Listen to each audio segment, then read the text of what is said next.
Okay, guys, so Trump has been attacking Harvard, and the larger conversation is the presence of so many international students in American universities and colleges. And the question is, why is that? And I don't know how many people really are familiar with how colleges and universities work, so I'm only going to talk about in the realm of public schools.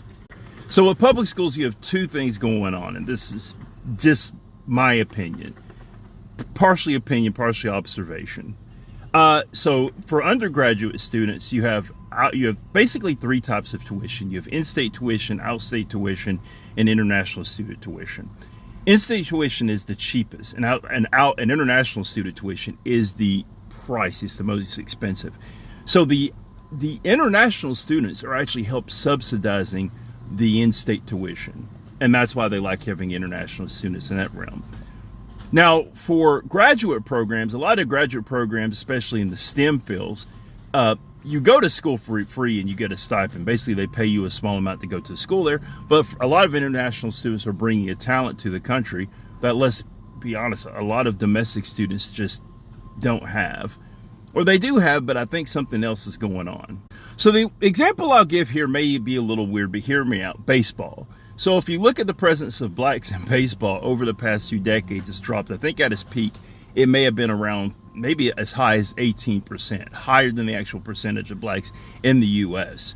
But now I think, as far as when I say blacks, I'm talking about African Americans and not Afro-Latinos, it's around 7 or 8%. Why is that? Well, I think what's going on is a lot of athletic people, or a lot of athletic black people, instead of playing baseball, they're playing other things. Because if you notice, a lot of athletes that play, for example, basketball, and football, but even to a lesser extent basketball, they also played baseball, but for whatever reason they chose to play another sport.